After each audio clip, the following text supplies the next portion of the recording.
Este es el tercer y último mensaje de una breve serie que iniciamos hace 2 semanas atrás acerca de la libertad cristiana. Y una de las cosas que hemos visto en esos 2 mensajes anteriores es que esa libertad no significa total autonomía o dependencia. Ahora, yo no quiero que los niños que están aquí en esta tarde se vayan a sus casas pensando ¿qué será lo que significa la palabra autonomía? Bueno, la autonomía significa hacerse uno su propia ley. Una persona autónoma es alguien que ha decidido ser su propia ley. De hecho, la Biblia enseña que ningún ser humano es completamente autónomo. O le servimos al pecado o le servimos a Dios. No existe otra opción. No existe otra alternativa. Romanos capítulo 6, versículo 17. Dice el apóstol Pablo, pero gracias a Dios que aunque erais esclavos del pecado, habéis obedecido de corazón aquella forma de doctrina a la cual fuisteis entregados y libertados del pecado, vinisteis a ser siervos de la justicia. Yo le doy gracias al Señor por el último libro que escribió el pastor John MacArthur titulado Esclavos. Ese libro está en español. Y una de las cosas que MacArthur quiere demostrar en ese libro es que nosotros podemos fácilmente ser confundidos cuando leemos nuestra Biblia. Obviamente él escribió el libro en inglés originalmente, nosotros la leemos en español, pero cuando leemos la palabra que se traduce como siervo, porque fácilmente podemos perder de vista el hecho de que la palabra griega que se usa en el Nuevo Testamento significa literalmente esclavos. Aunque erais esclavos del pecado, ahora en Cristo, por su gracia, todos nosotros hemos venido a ser esclavos de Dios. Visto desde esa perspectiva, es obvio que la libertad cristiana no es una licencia para hacer lo que nos venga en ganas sin que nadie pueda meterse con nosotros. Uno de los textos para mí que muestran más claramente qué es lo que está implicado en el concepto de la libertad cristiana se encuentra en la profecía de Zacarías, el padre de Juan el Bautista, y que nosotros encontramos en Lucas capítulo 1. Vayan conmigo, por favor, al Evangelio de Lucas. Lucas capítulo 1. Zacarías, el padre de Juan el Bautista, fue lleno del Espíritu Santo, y dice el texto que profetizó diciendo, bendito, versículo 68, el Señor Dios de Israel, que ha visitado y redimido a su pueblo, y nos levantó un poderoso Salvador en la casa de David su siervo, como habló por boca de sus santos profetas que fueron desde el principio, salvación de nuestros enemigos y de la mano de todos los que nos aborrecieron, para hacer misericordia con nuestros padres y acordarse de su santo pacto, del juramento que hizo Abraham nuestro padre, que nos había de conceder que librados de nuestros enemigos, sin temor les serviríamos en santidad y en justicia delante de Él todos nuestros días. He ahí, mis amados hermanos, la esencia de la obra liberadora de Cristo. Dios ha quitado de nosotros todo yugo, para que podamos servirle a Él sin temor, en santidad y en justicia todos los días de nuestra vida. No existe nada ni nadie que pueda interponerse ahora entre nosotros y Dios para impedirnos hacer su santa y perfecta voluntad y vivir para su gloria. Esa es la libertad con la que Cristo nos ha hecho libres. Primera a los Corintios, capítulo 6. Primera a los Corintios, capítulo 6. Y yo sé que este es un texto muy conocido. Es a menudo citado cuando se habla del tema de la libertad cristiana. Dice Pablo, todas las cosas me son lícitas, mas no todas convienen. Todas las cosas son lícitas, mas yo no me dejaré dominar de ninguna. Y mis hermanos, es obvio que Pablo no está hablando aquí en sentido absoluto, porque hay un montón de cosas que no son lícitas para el creyente bajo ninguna circunstancia. De hecho, noten lo que Pablo le acaba de escribir en el pasaje que está inmediatamente antes, versículo 9 del capítulo 6. ¿No sabéis que los injustos no heredarán el reino de Dios? No erréis, ni los fornicarios, ni los idólatras, ni los adúlteros, ni los ladrones, ni los afeminados, ni los que se echan con varones, ni los ladrones, ni los avaros, ni los borrachos, ni los maldicientes, ni los estafadores heredarán el reino de Dios. Es evidente que cuando Pablo dice, todo me es lícito, él no está obviando lo que él acaba de escribir acerca de estas violaciones a la ley moral de Dios. Como hemos dicho en los mensajes anteriores, al creyente no le es lícito, no le es legítimo violar la ley moral de Dios en ningún sentido. Ahora, todas aquellas cosas que no han sido explícitamente prohibidas por Dios en su palabra, nos son permitidas. Sin embargo, es precisamente hablando de esas cosas lícitas que Pablo dice en 1 Corintios capítulo 6, versículo 12, que no todas convienen y que él no se dejará dominar por ninguna de ellas. Y es interesante notar el juego de palabras que Pablo está usando aquí. Tanto la palabra lícita como la palabra dominar proceden de la misma raíz y están relacionadas con la palabra poder, con la palabra autoridad. Es la misma palabra que aparece en el capítulo 7, versículo 4, cuando dice, hablando del matrimonio, la mujer no tiene potestad sobre su propio cuerpo, sino el marido. El marido no tiene potestad sobre su propio cuerpo, sino la mujer. De manera que lo que Pablo está diciendo en 1 Corintios capítulo 6, versículo 12, es algo como esto.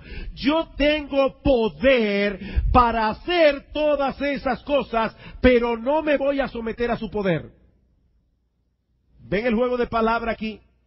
Yo tengo poder para hacer esas cosas, pero no me voy a someter a su poder. Es en ese sentido que ahora somos libres en Cristo. Nosotros tenemos una nueva capacidad que antes no teníamos para decir que no.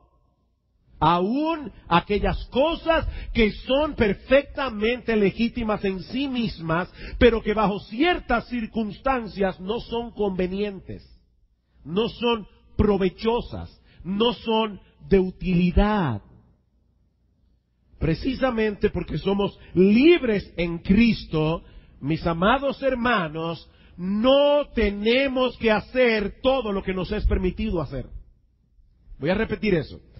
Precisamente porque somos libres en Cristo, no tenemos que hacer todas las cosas que nos son permitidas hacer en el contexto de nuestra libertad. Por ejemplo, en el mensaje anterior nosotros vimos cómo los cristianos deben restringir en ocasiones la práctica de su libertad cristiana por amor a los hermanos débiles. 1 Corintios capítulo 10, versículo 23, el texto que leyó nuestro hermano Alberich. Todo me es lícito, pero no todo conviene. Todo me es lícito, pero no todo edifica. Ninguno busque su propio bien, sino el del otro. Como decía Martín Lutero, el cristiano es perfectamente libre y señor de todo sin estar sujeto a nadie. Y al mismo tiempo, es perfectamente servicial y siervo de todos, sujeto a todos. ¿Oyeron eso? El cristiano es perfectamente libre y señor de todo sin estar sujeto a nadie. Mi conciencia es cautiva de la palabra de Dios, no de la tuya, sino mi conciencia es cautiva de la palabra de Dios. Yo vivo para Dios. En ese sentido, el cristiano es perfectamente libre y señor de todo sin estar sujeto a nadie. Y al mismo tiempo es perfectamente servicial y siervo de todos, sujeto a todos, porque ahora somos libres en Cristo, ahora podemos abstenernos si fuere necesario por amor a los demás. Ahora bien, aparte del cuidado que nosotros debemos tener por el hermano débil, hay por lo menos 3 principios más que debemos tomar en cuenta a la hora de decidir si vamos a participar o si nos vamos a abstener de aquellas cosas que son legítimas en nuestra libertad cristiana. Y un siervo de Dios sintetizó muy bien estos 3 principios, por lo que yo voy a valerme de sus encabezados esta noche. 3 principios adicionales que deben gobernar nuestra libertad cristiana. En primer lugar, nuestro compromiso con nuestra propia seguridad espiritual y perseverancia en santidad demanda restricciones específicas en lo tocante a la práctica de la libertad cristiana. Yo voy a repetir eso otra vez. Nuestro compromiso con nuestra propia seguridad espiritual, con nuestra perseverancia en santidad, eso demanda restricciones específicas en lo tocante a la práctica de la libertad cristiana. Mis hermanos, así como la Biblia enseña claramente que la salvación es un don de Dios, que nos es concedido de pura gracia en base a los méritos de Cristo y a su obra de redención, así también la Biblia enseña claramente que todo verdadero cristiano debe procurar conscientemente vivir una vida personal de santidad. Ese es un fruto indispensable que debe manifestarse en todo aquel que ha sido salvo por Cristo. Dice en Hebreos capítulo 12, versículo 14, seguid la paz con todos. Y es interesante porque esa palabra que se traduce allí como seguir significa literalmente perseguir, ir tras la caza de algo. Perseguid la paz con todos y la santidad, sin la cual nadie verá al Señor. Nadie verá al Señor. Yo sé que algunos ya hace tiempo que pasamos por la escuela, pero quiero darles 2 notas que yo creo que ustedes van a entender perfectamente. Y es que el verbo seguir o perseguir está en modo imperativo y en tiempo presente. Seguid la paz con todos y la santidad. ¿Y eso qué significa? Que no se trata de un consejo, que no se trata de una especie de deporte que practicamos de vez en cuando. Se trata de una orden que debemos obedecer en todo momento. El creyente debe vivir buscando la santidad, haciendo un esfuerzo consciente, constante e intencional de ser cada vez más parecido al Señor Jesucristo. Eso no es una opción. Con esto no estamos diciendo que por hacer el esfuerzo de ser santos es que nosotros vamos a ser salvos, pero la santidad pertenece a la esencia misma de la salvación. Sin santidad tampoco hay salvación. Queridos hermanos, el que no desea ser santo, el que no conoce por experiencia lo que significa luchar cada día con los deseos carnales que batallan contra el alma, como dice en Primera de Pedro, capítulo 2, versículo 11, es porque no ha sido hecho partícipe de la nueva vida en Cristo. Así de simple.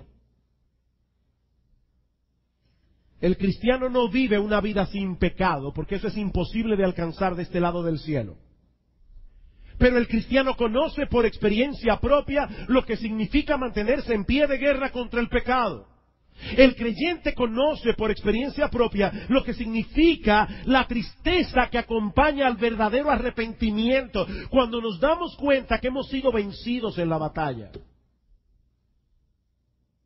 Primera de Pedro, capítulo 1, versículo 13.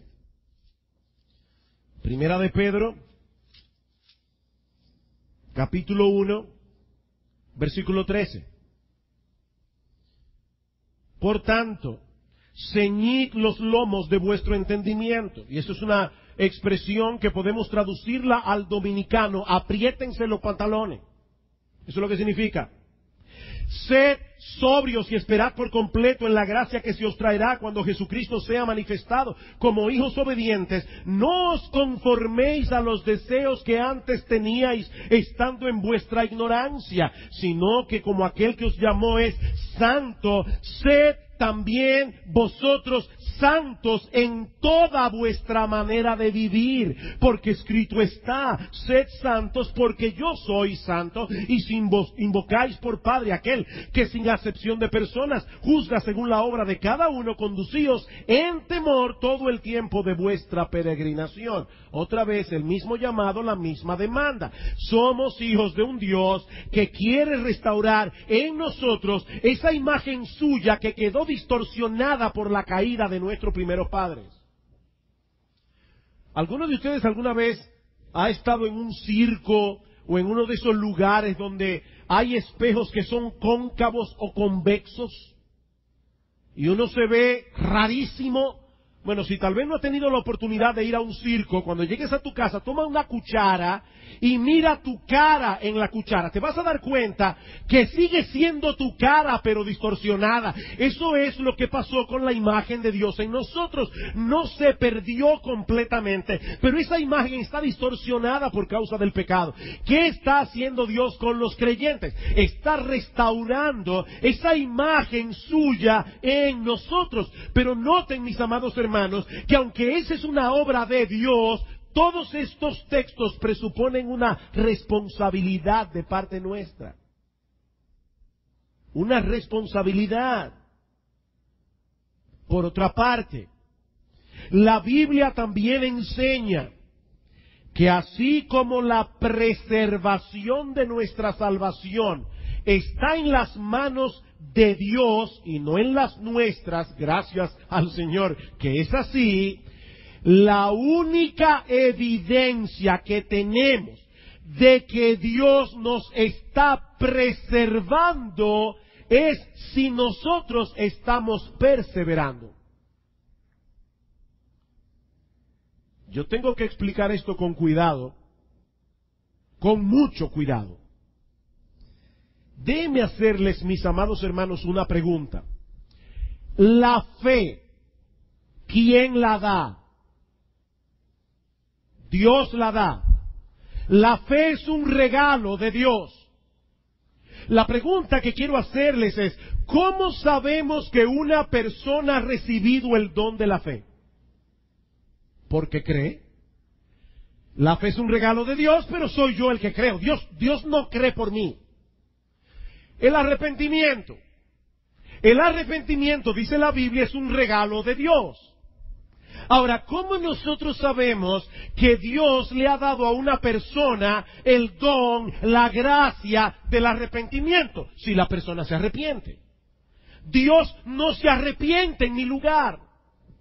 Bueno, mis hermanos, lo que estamos diciendo es que la única manera en que nosotros podemos saber que Dios está preservando a una persona en sus caminos es porque esa persona está perseverando. Perseverando. La fe que salva persevera. Y miren, mis hermanos, no importa cuánto tiempo haya sido una persona miembro de una iglesia, no importa cuántos frutos de salvación esa persona haya manifestado en años anteriores, si se aparta permanentemente del evangelio, si apostata permanentemente de la fe, esa persona nunca fue salva y terminará en el infierno. Primera de Juan capítulo 2 versículo 19, salieron de nosotros porque no eran de nosotros, porque si hubiesen sido de nosotros habrían permanecido con nosotros, pero salieron de nosotros para que se manifestase que no todos son de nosotros. Es el que persevera hasta el fin el que será salvo, dice el Señor en Mateo 24:13. ¿Oyeron bien, mis hermanos? Es el que persevera hasta el fin el que será salvo. Es por eso que en las cartas que Cristo escribió a las iglesias de Asia Menor en Apocalipsis capítulo 2 versículo 3, ¿cuál es la frase constante de esas cartas? Al que venciere. Al que venciere. Queridos hermanos, las promesas de Dios nunca deben ser tomadas como una excusa para la pereza y el descuido espiritual. Nosotros vivimos en un mundo rodeado de peligros, peligros que son muy reales para el cristiano. Si queremos terminar corriendo bien la carrera, lo mejor será cuidarnos. Cuidarnos. Mis hermanos, el diablo es real. El mundo allá afuera, como un sistema de pensamiento contrario al de Dios, es real. El pecado que todavía mora en nosotros es real. Es un peligro para el cristiano.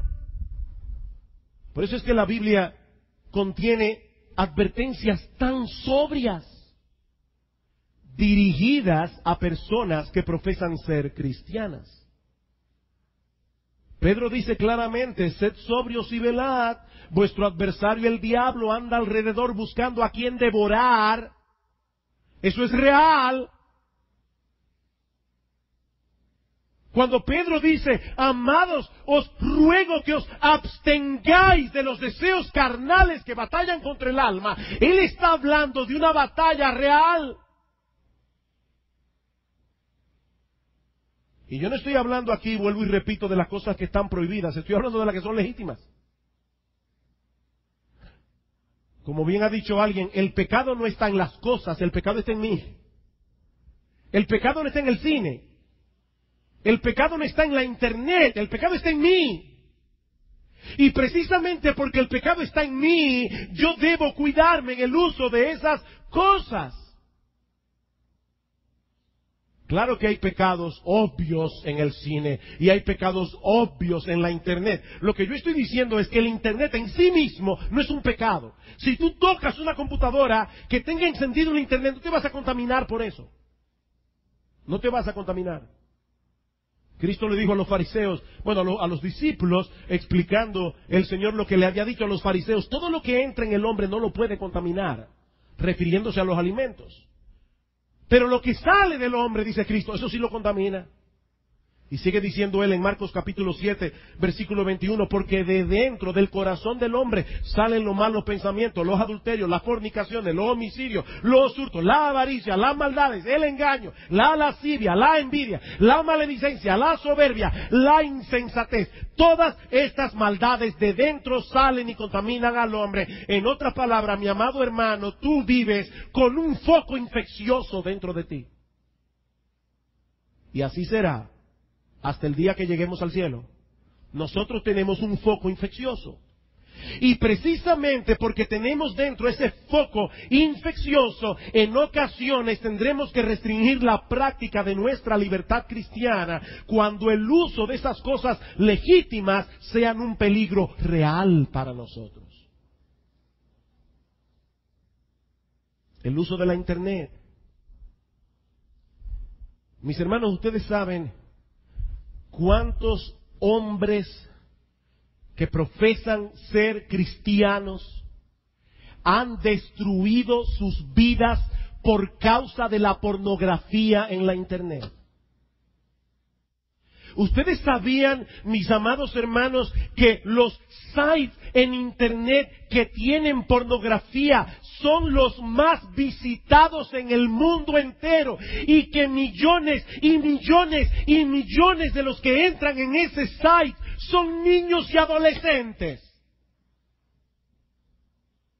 Y que cuando se exponen a eso, quedan marcados de por vida por las cosas que vieron allí. Eso no es un juego. Ustedes saben cuántos hombres cristianos casados han destruido sus vidas, han destruido sus matrimonios, han destruido a sus hijos, comenzando a ver pornografía en la internet y quedaron atrapados allí. Eso no es un juego. Ese es un peligro real. Estaba viendo el otro día en la librería Cuesta que uno de los principales motivos de divorcio en el día de hoy, un porcentaje altísimo de divorcios en el día de hoy, es por causa de adulterios cibernéticos. Personas que de repente se sienten insatisfechas con sus matrimonios y es tan fácil ahora poner un nombre en Facebook y decir, solo por curiosidad, ¿en qué estará fulano o fulana? Y allí comienza un contacto.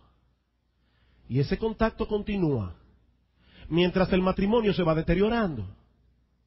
Y termina la persona adulterando cibernéticamente con alguien que no es su esposa o que no es su esposo. Mis hermanos, nosotros no somos libres de destruirnos a nosotros mismos. Nosotros no somos libres de golpear nuestras conciencias. Es demasiado fácil en el día de hoy exponerse en la televisión, en el cine, en la internet, a cosas a las que no debemos exponernos. Ese es un peligro real. Las bebidas alcohólicas.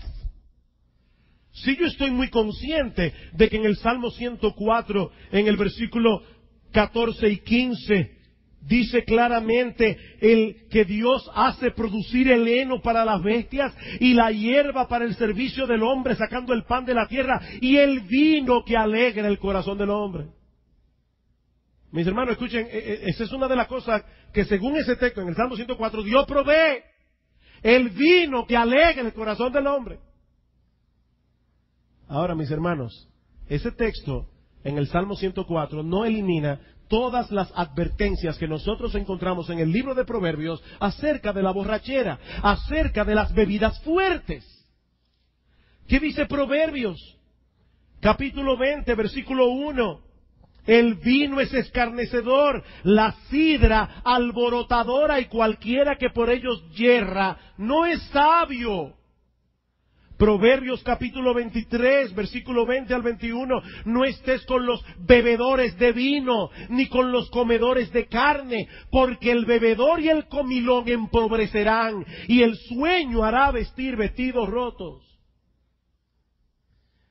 Y en ese mismo capítulo dice en el versículo 29, ¿para quién será el ay? ¿Para quién el dolor? ¿Para quién las rencillas? ¿Para quién las quejas? ¿Para quién las heridas en balde? ¿Para quién lo amoratado de los ojos? Para los que se detienen mucho en el vino. Para los que van buscando la mistura. ¿Saben de qué está hablando el autor de Proverbios aquí? Los hombres en la antigüedad, como no tenían el alcohol tal como nosotros lo conocemos en el día de hoy, ellos mezclaban el vino con especias para hacerlo más fuerte. Queridos hermanos, por causa de nuestra seguridad espiritual y para que nosotros podamos perseverar hasta el día de la venida de nuestro bendito Señor Jesucristo, nosotros tenemos que ponernos reglas claras en cuanto al uso de estas cosas. Eso no es legalismo, eso es tener un serio compromiso con la santidad.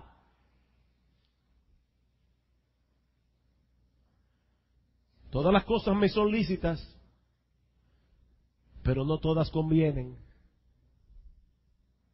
Todas las cosas son lícitas, pero yo no me dejaré dominar de ninguna. ¿Tú estás seguro que esas cosas no te dominan? Haz un ayuno de ellas por un tiempo a ver qué pasa.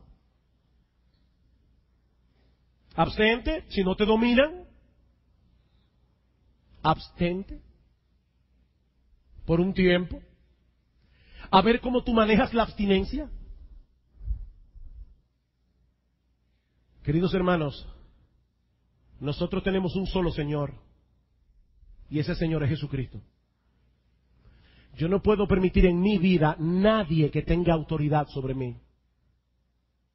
Sí, todo me es lícito, pero yo no me dejaré dominar por ninguna de esas cosas legítimas. Porque extrañamente, como dice un comentarista, voy a terminar siendo esclavo de mi libertad cristiana. ¿Saben que hay personas que son esclavos de su libertad cristiana?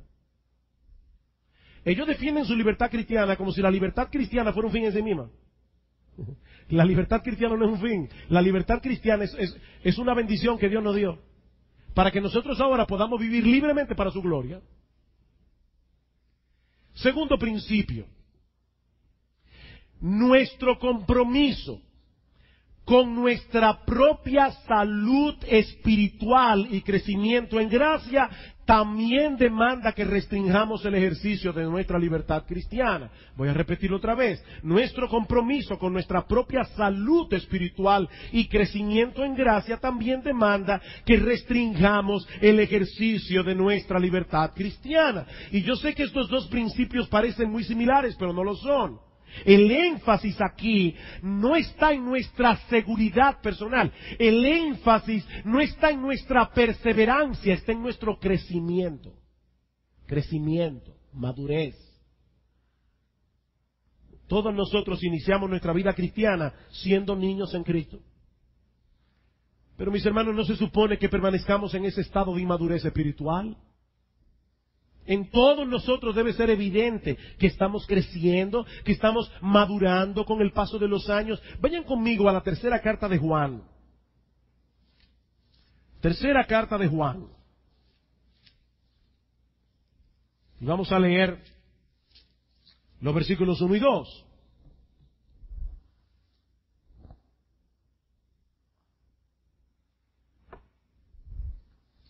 El anciano, Juan el apóstol, a Gayo, el remitente de la carta, el amado a quien amo en la verdad. Amado, yo deseo que tú seas prosperado en todas las cosas y que tengas salud, así como prospera tu alma. Yo no sé si a ustedes les pasó lo mismo que a mí, pero estudiando ese texto yo pensé, ¿qué texto más extraño? ¿Qué texto más extraño o interesante?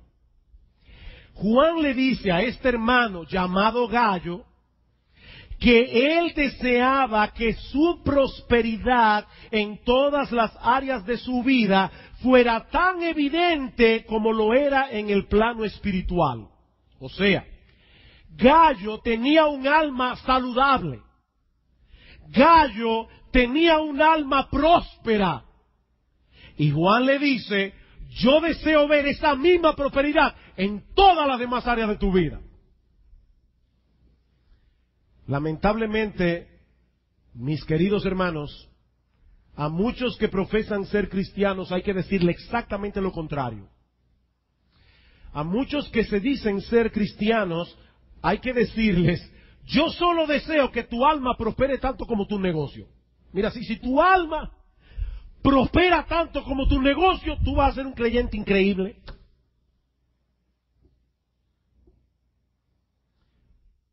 Mi amado hermano, lo único que yo deseo para ti es que el tiempo que inviertes para mantener tu cuerpo en forma en el gimnasio, sea proporcional al tiempo que inviertes en el cuidado de tu salud espiritual. Si fuera así solamente, tú serías increíble.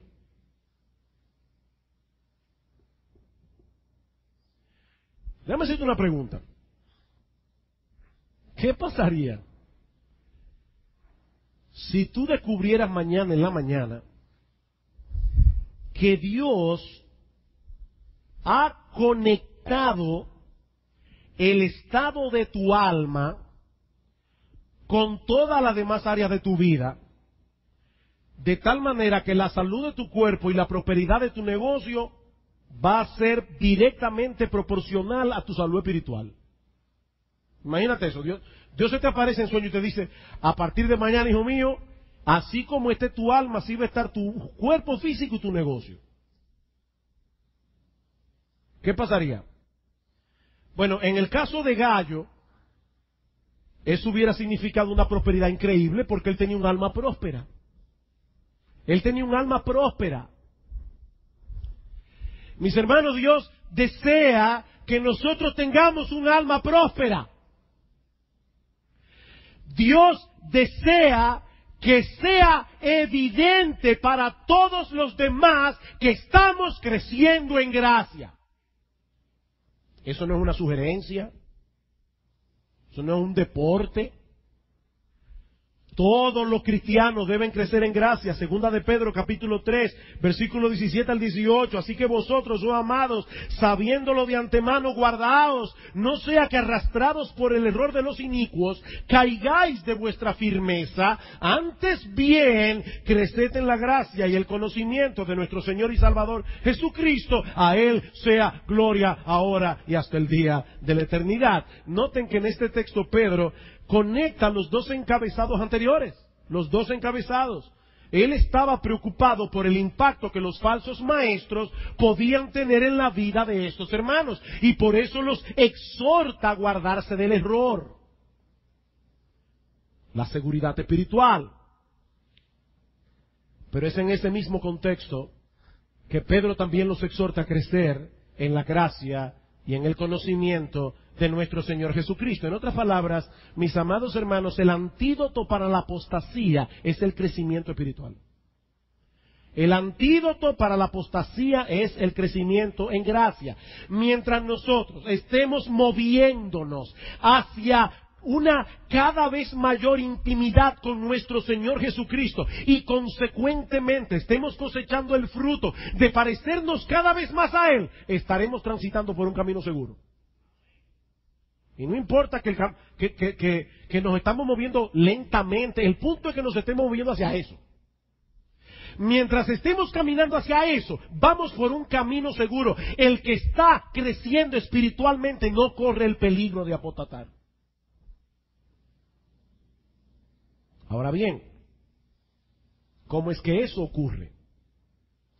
¿Cómo es que el creyente crece en gracia y en el conocimiento del Señor Jesucristo? Yo no puedo entrar en ese tema profundamente porque ese no es el enfoque de este mensaje, pero al menos yo quiero tocar uno de los aspectos esenciales de ese crecimiento. Vamos a Primera de Pedro capítulo 2. Primera de Pedro capítulo 2. Dicen los versículos 1 al 3. Desechando pues toda malicia, todo engaño, hipocresía, envidias y todas las detracciones, desead como niños recién nacidos la leche espiritual no adulterada, para que por ella crezcáis para salvación, si es que habéis gustado la benignidad del Señor. ¿Recuerdan la semana pasada que yo les decía en la historia de Sherlock Holmes, el perro era la clave? El perro es la clave aquí. El perro es la clave. Porque hay un silencio importante en este texto. Los creyentes que recibieron originalmente esta carta estaban pasando por una situación terrible por causa de su fe. El panorama futuro no pintaba mejor, pintaba peor. Unos meses después de que Pedro escribiera esta carta, fue el incendio de Roma, donde Nerón acusó a los cristianos y muchos de ellos tuvieron que dar su vida por la fe. Así que estos cristianos la estaban pasando mal y el futuro pintaba peor. Sin embargo, ninguna de esas circunstancias, por terribles que fueran, es citada aquí como un impedimento para el crecimiento espiritual. Ninguna. Hay gente que dice, pastor, mire, eso está cuidando la vida espiritual, está muy dura la cosa. Mira, yo no sé qué tan dura pueda estar la cosa para ti, pero yo te aseguro algo, tú no estás viviendo ni en sombra lo que estos cristianos estaban viviendo. Oigan lo que dice un comentarista. Pedro guarda un silencio significativo acerca de tales cosas como el sufrimiento, la pobreza, las carencias, la pobre condición de vida o las persecuciones. Él guarda silencio con respecto a estas cosas porque de hecho, me gustó esto, no hay nada en nuestras circunstancias que pueda impedir nuestro crecimiento en la gracia y el conocimiento de Cristo. Nada en nuestras circunstancias. La Biblia nos enseña que ninguna de estas cosas por sí misma puede dañarnos. Por el contrario, Dios las usa para nuestro bien, Romanos 8:28. Y nos hace más que vencedores en todas esas cosas, Romanos 8:37. No son nuestras circunstancias las que impiden nuestro crecimiento espiritual, son nuestros pecados. Nuestros pecados. Desechando toda malicia, todo engaño, hipocresía, creced en la gracia. Ahora, Pedro no se limita a decirnos lo que debemos desechar, sino también a lo que debemos exponernos si queremos crecer. Versículo 2, desead como niños recién nacidos la leche espiritual no adulterada, y es obvio por el contexto que se refiere a la palabra de Dios, para que por ella crezcáis para salvación. Es impresionante ver cómo los niños traen de fábrica un chip, un instinto, que los lleva a buscar afanosamente la leche de su mamá.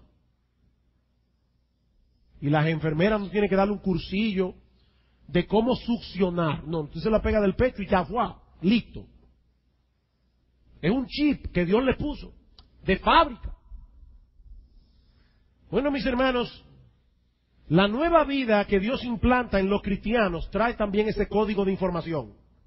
La nueva vida en Cristo incluye ese chip. Los cristianos deben anhelar la palabra de Dios como el niño recién nacido anhela la leche materna. Y Pedro no se está refiriendo aquí a los recién convertidos. Lo que él está diciendo aquí es que todos los creyentes, no importa cuántos años tengan en la fe, todos los creyentes deben desear el alimento espiritual de la palabra de Dios como el niño recién nacido desea la leche de su madre. ¿Tú quieres crecer en la gracia y en el conocimiento de nuestro Señor Jesucristo? Entonces necesitas familiarizarte cada vez más con este libro. Y aclaro, no es que cumplir con las reglas de leer la Biblia todos los días nos va a ganar mérito delante de Dios. No, eso es legalismo. No. Tú puedes hacer religiosamente tu devocional todas las mañanas y no hacer ningún cambio significativo en tu vida. No es de eso que estamos hablando. Es que el proceso a través del cual somos transformados de gloria en gloria, es contemplando con admiración al Cristo de gloria que se revela en estas páginas y teniendo un entendimiento cada vez más claro de la salvación que Él nos ha provisto por gracia. Es así que se crece en gracia. Pero eso demandará de nosotros en muchas ocasiones que restringamos el ejercicio de nuestra libertad cristiana. Sí, tenemos libertad para ver televisión. Tenemos libertad para tener una cuenta en Facebook. Tenemos libertad para chatear con el Bibi y con nuestros amigos, sí. Pero si queremos crecer en la gracia y en el conocimiento de nuestro Señor Jesucristo, no podemos permitir ser absorbidos por esas cosas.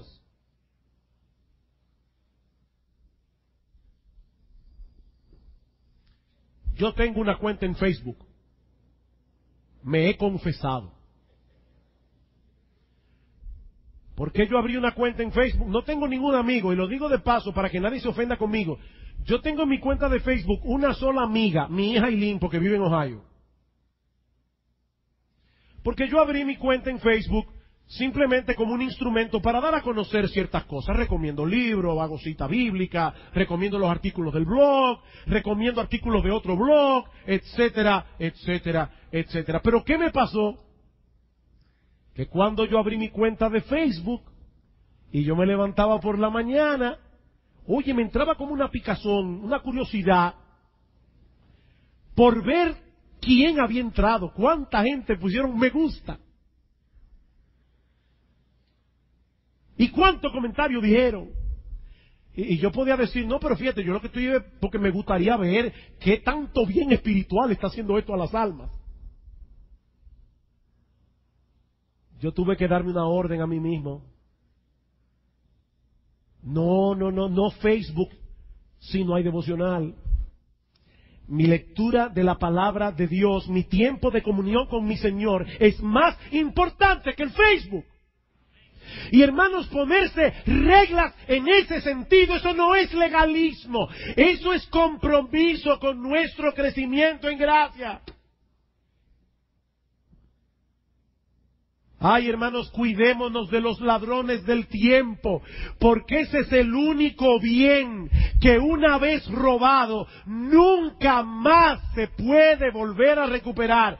Ni la policía más eficiente, ni los detectives más capaces podrán traerte de vuelta todos esos días, todas esas horas, todos esos minutos que perdiste, que dejaste que te los robaran haciendo un montón de cosas que eran perfectamente legítimas en sí mismas, pero a las que debiste ponerle un límite.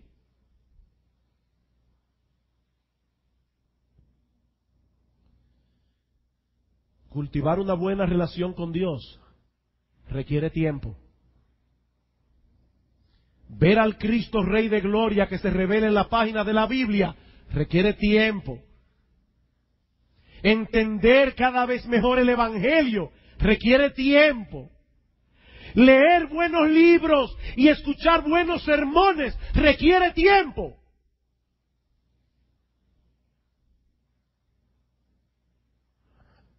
Mis hermanos, el crecimiento espiritual no ocurre porque sí. El crecimiento espiritual no ocurre porque sí. Constantemente tendremos que hacer decisiones en cuanto a las cosas de las que vamos a participar o de las que vamos a abstenernos, por más legítimas que sean, por causa de nuestra salud espiritual. ¿Qué dice Pablo en el texto que leyó nuestro hermano Alberich? 1 Corintios capítulo 9, versículo 24, ¿no sabéis que los que corren en el estadio, todos a la verdad corren, pero uno solo se lleva el premio? Corred de tal manera que lo obtengáis. Todo aquel que lucha, de todo se abstiene. Y la frase allí literalmente significa, en todo ejerce dominio propio. En todo ejerce dominio propio. Ellos, a la verdad, para recibir una corona corruptible, pero nosotros una incorruptible. Así que yo de esta manera corro, no como a la aventura, de esta manera peleo, no como quien golpea al aire, sino que golpeo mi cuerpo y lo pongo en servidumbre, no sea que habiendo sido yo heraldo para otros, yo mismo venga a ser eliminado. Mis hermanos, eso lo dijo Pablo. Oigan qué tan en serio tomaba este hombre su perseverancia en santidad. Pero aún nos resta un principio adicional,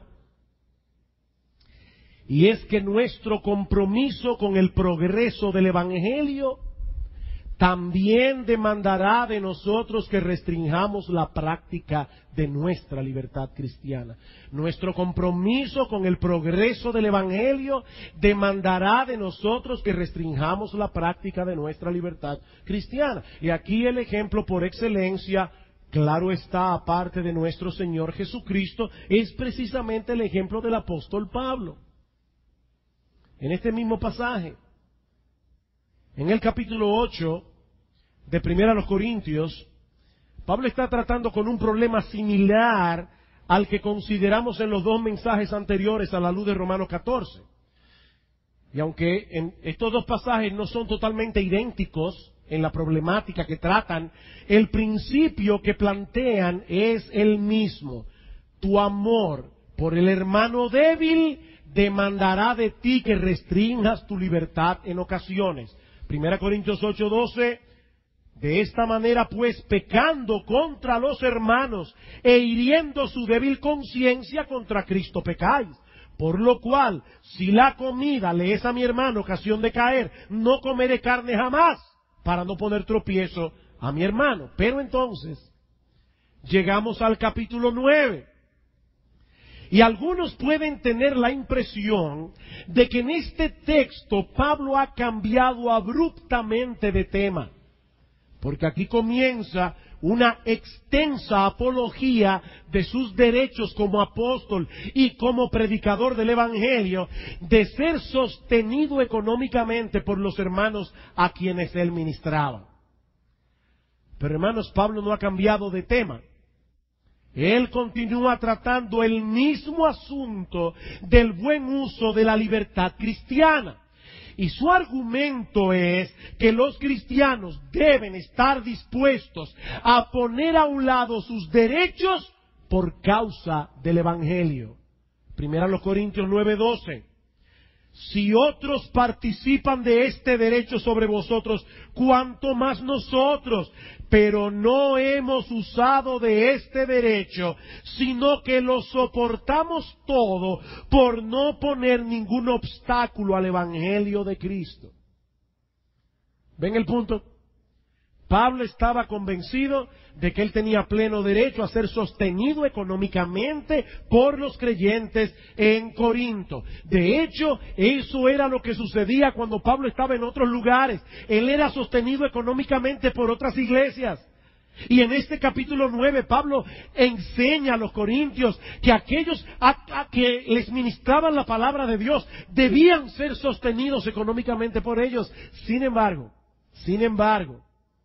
por diversas razones que yo no puedo explicar aquí, él decidió poner a un lado sus derechos respecto a esto, porque entendió que eso era lo mejor para el avance del Evangelio. Es en ese contexto que Pablo dice en el versículo 19, por lo cual, siendo libre de todos, me he hecho siervo de todos. Y por favor, noten las veces que Pablo usa la expresión ganar aquí. Me he hecho siervo de todos para ganar a mayor número. Me he hecho a los judíos como judíos para ganar a los judíos. A los que están sujetos a la ley, aunque yo no esté sujeto a la ley, como sujeto a la ley, para ganar a los que están sujetos a la ley. A los que están sin ley, como si yo estuviera sin ley, aunque yo no estoy sin ley de Dios, sino bajo la ley de Cristo, para ganar a los que están sin ley. Me he hecho débil a los débiles, para ganar a los débiles. Me he hecho de todo, para que de todos modos salve alguno. ¿Ven el énfasis, verdad? Ganar, ganar, ganar. El centro de la argumentación de Pablo aquí no es que nosotros debemos hacer todo lo posible por parecernos cada vez más a la gente del mundo para que ellos puedan escucharnos la predicación del Evangelio. No, Pablo no está hablando de eso aquí. Ese no es el argumento de Pablo. Lo que Pablo está diciendo en este pasaje de 1 Corintios 9 es que nosotros debemos estar dispuestos a renunciar a cualquier derecho que no implique algo que tenga que ver con una violación de mi conciencia. Yo debo estar dispuesto a poner a un lado cualquier derecho si eso contribuye de alguna manera al avance del Evangelio. No es ser flexible por ser flexible. Es para ganar a los perdidos. Noten el capítulo 10, versículo 31. Si pues coméis o bebéis o hacéis otra cosa, hacedlo todo para la gloria de Dios. No seáis tropiezo, ni a judíos, ni a gentiles, ni a la iglesia de Dios. Como también yo en todas las cosas agrado a todos, no procurando mi propio beneficio, sino el de muchos para que sean salvos. Sed pues imitadores de mí, así como yo de Cristo. ¿Quieren saber lo que significó para Pablo en términos concretos hacerse judío para ganar a los judíos? Vayan conmigo, sin quitar el dedo de 1 Corintios, pero vayan conmigo a 2 Corintios capítulo 11.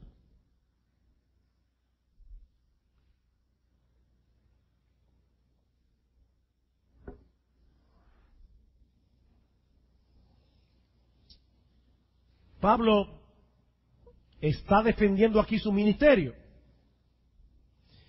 Y dice en el versículo 23, refiriéndose a esos que lo atacaban, son ministros de Cristo, como si estuviera loco hablo, yo más, en trabajos más abundantes, en azotes sin número, en cárceles más. Alguien decía que cuando Pablo llegaba a las ciudades, él no preguntaba, ¿cómo son los hoteles aquí? Él dice, ¿cómo son las cárceles aquí? Porque él sabía que muy probablemente iba a acabar en una. En peligro de muerte muchas veces, y ahora escuchen, de los judíos 5 veces he recibido 40 azotes menos uno. Nosotros no sabemos cuáles fueron las circunstancias en que esos azotes ocurrieron, porque ninguno de esos incidentes aparece en el libro de los Hechos. Pero Nosotros sabemos por la Biblia en el Antiguo Testamento y por la Mishnah, un libro judío, que habían 36 ofensas en el pueblo de Israel que ameritaban que la sinagoga de los judíos aplicara la pena de darle a un hombre 39 azotes, 40 menos 1. 13 se daban en el pecho y 26 en la espalda. Pablo está diciendo, yo sufrí eso 5 veces de parte de los judíos. La pregunta es ¿por qué? Bueno, una de las cosas que dice la Mishnah, escuchen esto, es que si una persona rehusaba recibir la disciplina de la sinagoga, a partir de ese momento ya no era considerado bienvenido en un contexto judío. Muy probablemente, debido a la predicación de Pablo, Pablo fue acusado de blasfemia. La sinagoga le impuso en 5 ocasiones la disciplina de recibir 39 fuetazos, y Pablo decidió someterse a esa disciplina para no perder el contacto con sus hermanos de raza, seguir teniendo entrada a la comunidad judía y así poderlos alcanzar con el Evangelio.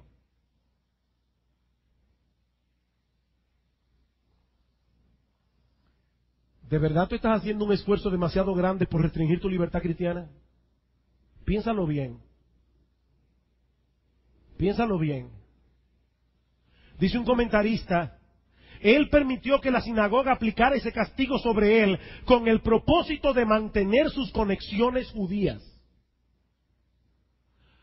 Estos creyentes en Corinto no estaban dispuestos a renunciar a sus derechos a comer y a beber lo que quisieran, aunque eso implicara un tropiezo para el hermano débil, aunque eso fuera un mal testimonio para los judíos y para los gentiles inconversos de la comunidad. Pero mis hermanos, esa actitud de mantener por encima de todos mis derechos es contraria al Evangelio de Cristo.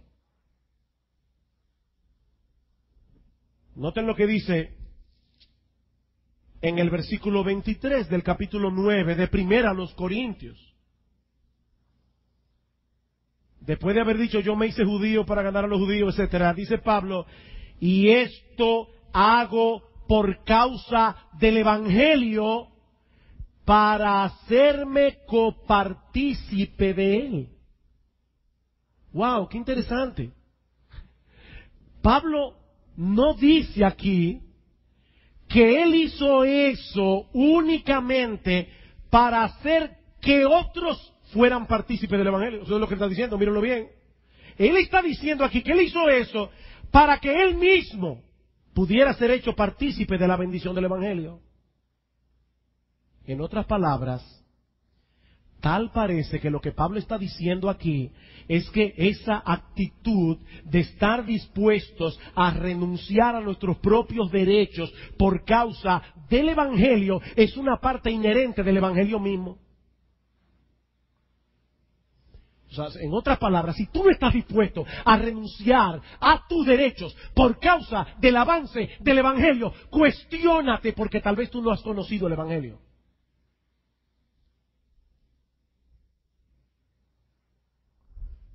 Mis hermanos, ¿cuál es el mensaje que el Evangelio proclama? Que el Hijo de Dios, la segunda persona de la Trinidad, no estimó el ser igual a Dios como cosa a que aferrarse. Él renunció a sus derechos para venir a salvarnos, muriendo en nuestro lugar en una cruz romana. ¿Cómo podemos decir que creemos en ese evangelio y seguir siendo inflexibles en las demandas de nuestros derechos?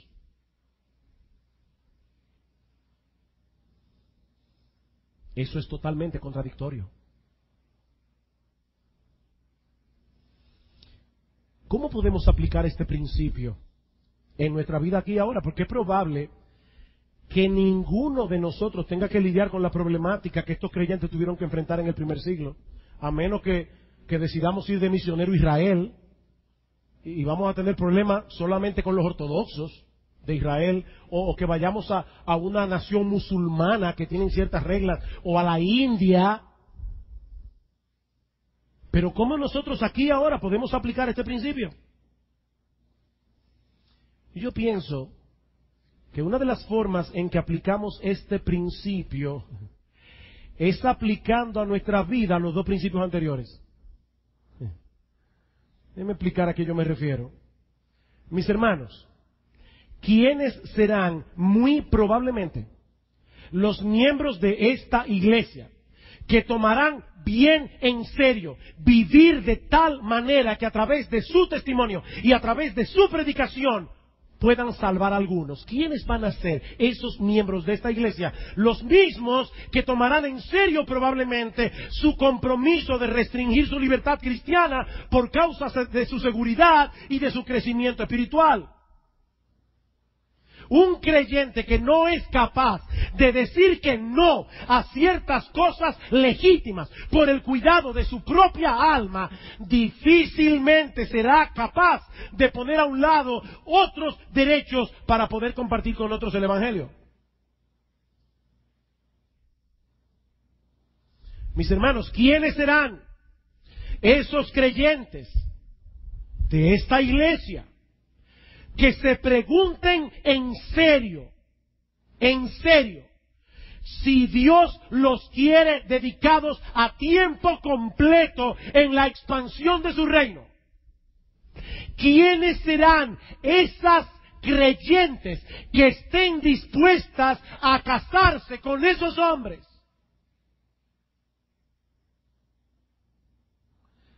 ¿Quiénes serán los miembros de esta iglesia que harán todo lo posible por apoyar el ministerio de esos siervos de Dios, con sus oraciones, con sus recursos económicos, con su tiempo, con sus energías? Muy probablemente los mismos que están restringiendo su libertad cristiana por esas razones que hemos mencionado ya.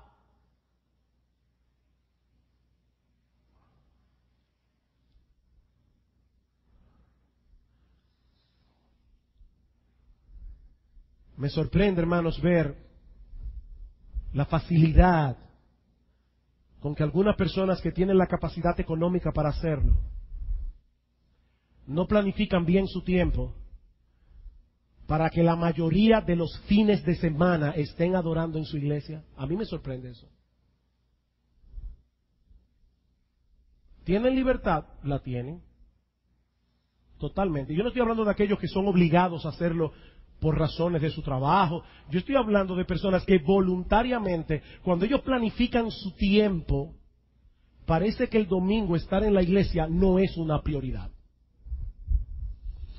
Esos mismos creyentes no van a estar dispuestos a muchas otras cosas. No lo estarán. ¿Saben cuál es el aspecto más paradójico de esto? Que muchos que profesan ser cristianos no están dispuestos a restringir la práctica de su libertad cristiana, posiblemente por el temor a vivir una vida desabrida y aburrida. Pero es que vive así. Imagínense una gente que vive así. Ellos suponen que mientras menos restricciones, más felicidad. ¿Saben una cosa, mis amados hermanos? El gozo y la felicidad de un creyente son directamente proporcionales a la relación de intimidad que podamos cultivar con Cristo y a la pasión que tengamos en nuestros corazones por la expansión de su reino. ¿Qué dice el autor de la carta a los Hebreos? En Hebreos capítulo 12.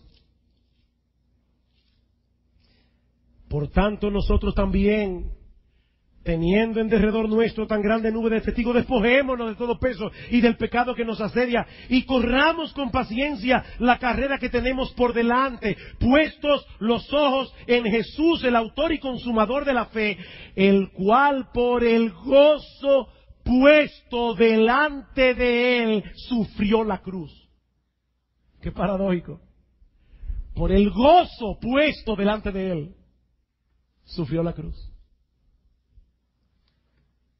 Cuando Cristo contemplaba esa iglesia que habría de ser salva a través de su muerte cruenta en la cruz del Calvario, eso producía gozo en el corazón de nuestro Salvador. Mis hermanos, el gozo y la felicidad de un creyente son directamente proporcionales a la relación de intimidad que podamos cultivar con Cristo y a la pasión que tengamos en nuestros corazones por la expansión de su reino. Pero nosotros los miércoles decimos, tú sabes que estar en el culto de oración, uno sale del trabajo, está cansado.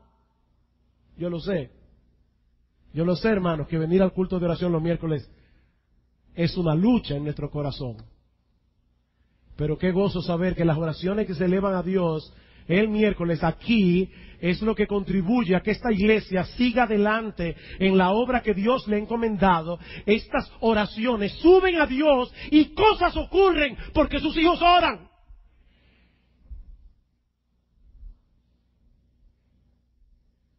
Pero si este mensaje te ha producido convicción de pecado, y yo le oro a Dios que así sea,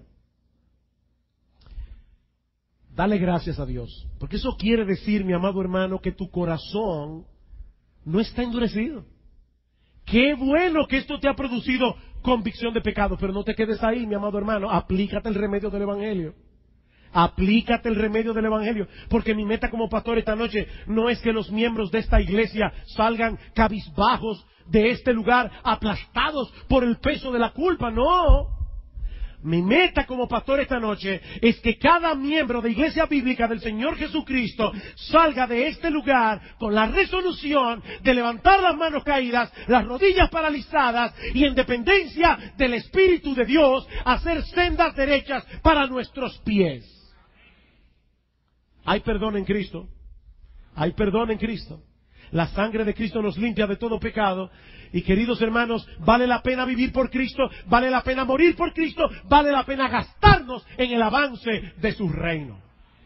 Oh, que Dios nos ayude a ser sabios en el uso de nuestra libertad, para que ni BCJ, nuestro gran Dios y Salvador Jesucristo, sea ampliamente glorificado, mientras los perdidos son salvados, los creyentes son edificados en amor, genuinamente todos preocupados los unos por los otros. Oh, que Dios envíe esa bendición en medio nuestro.